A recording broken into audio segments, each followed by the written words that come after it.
Leo, Sun, Moon, Rising, or Venus sign, welcome sa aking channel. This is your next 4 days reading. Pwedeng nangyari na to, pwede din tong, this is also a timeless reading ha, pwedeng past, present, or future na nangyari. This is also a collective reading, so iba-ibang tao, sitwasyon, pangyayari yung makokollect na energy. Kunin mo lamang yung makaka-relate ka, isang tabi yung mga hindi. So, kunin natin yung general energy mo for this next 4 days. May wish come true, Leo, no? Yung parang mako-content, may kakontentuhan ka daw.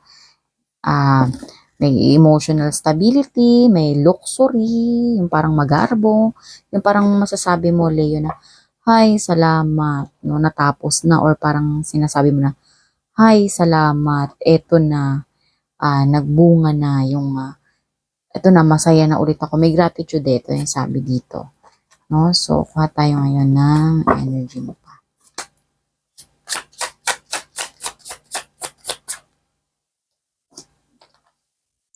Imagine, I don't care to be perfect. I don't care to be perfect. What if you could send your... So, yun. Imaginein mo lang daw, dahil siguro inimagine mo yung mga bagay na gusto mo. Ganyan, no? Naging malinis yung iyong intensyon, naging pure yung inyong pag-iisip kung ano yung gusto nyong na-manifest. Kaya, merong wish come true. Ayan, no? Leo. No? Inimagine mo daw siya, or mag-imagine pa kayo ng mag-imagine ng mga magaganda, no? Yung mga dinidesire ninyo, ganon. And yun, iisang tabi mo daw, Leo, yung mga taong yung mga taong parang kine-question yung iyong karakter, no? Yung tipong, ay, dapat, dapat, madami ka namang pera, or parang, yun nga, parang kasi may wish come true daw dito no?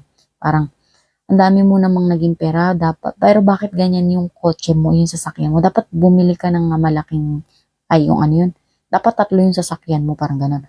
O kaya, ay dapat, mas malaki yung bahay mo, ganon. Ay dapat, papuntahin mo na dito yung magulang mo, or ilipat mo na ng ibang lugar yung magulang mo, yung mas convenient, no? Excuse me.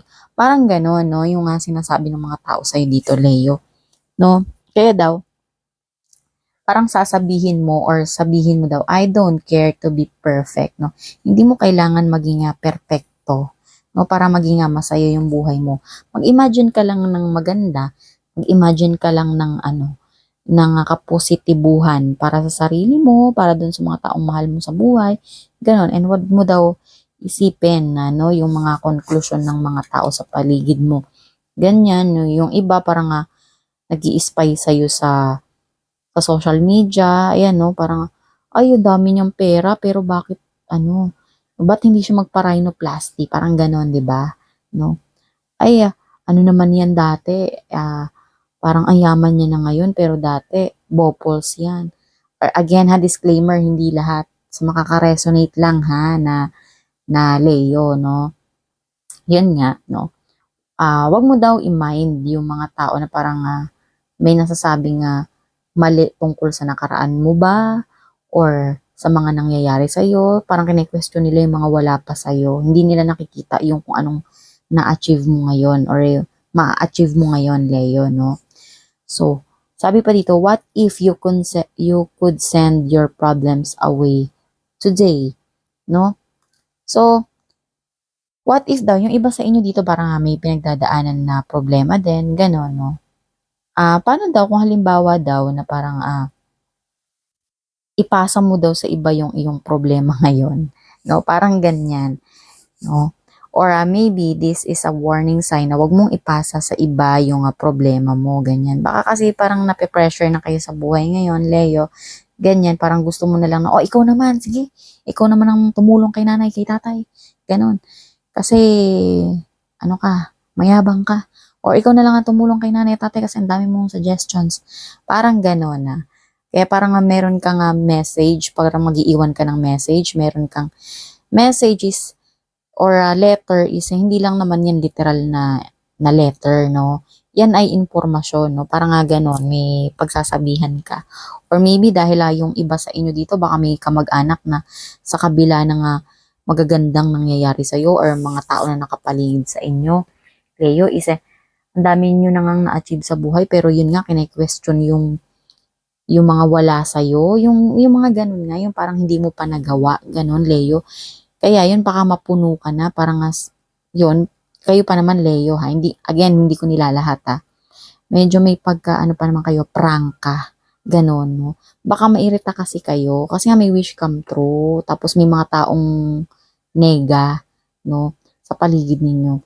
Yun, baka pwedeng nga sabihan nyo nga, maprangka nyo na, o ikaw kaya, gusto mo naman kaya ganito ang mangyari, no? Eh di ikaw ang gumawa, no? Ikaw na bahala, yung ganun, no? So parang nga, baka makapag-bitiw ka na nga salita, no? Kasi yun ang message, eh. What if you could send your problems away today, no? Ganon. O baka in the next 4 days, ganon yung kahinatnan, Leo. So kuha naman tayo ngayon ng another cards message.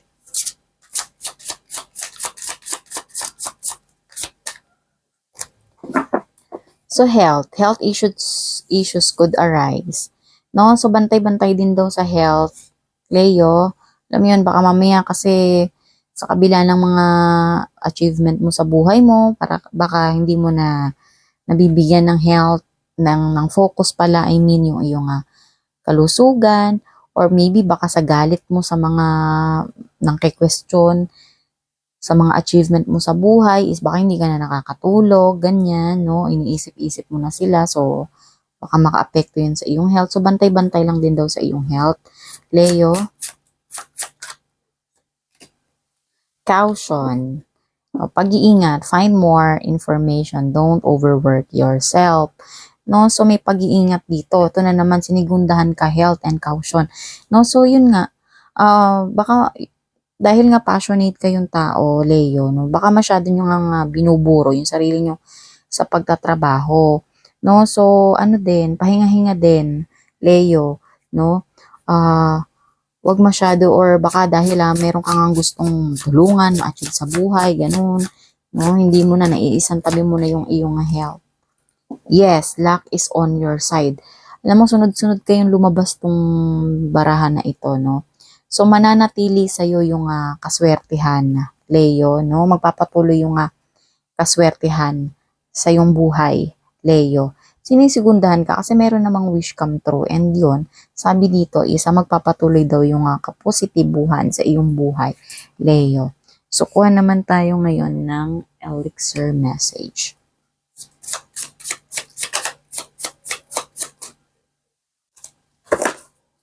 If you are noticing changes within you, it's because you are leaving the old version of yourself behind. No, so kung yung ibang Leo sa inyo dito, may napapansin daw na parang, parang may pagbabago sa sarili ko, parang nagbago na ako, ganon. Kasi daw, ibig sabihin daw nun ay, iniiwan mo na daw yung dating ikaw, yung version ng sarili mo ng dating ikaw, no? So, iniiwan mo na daw yun. Parang unti-unti ka nang hindi na ikaw yon, yung dati mong kinaugalian, yung dati mong gawe, dati mong kilos, no? So, nag-iiba na yon.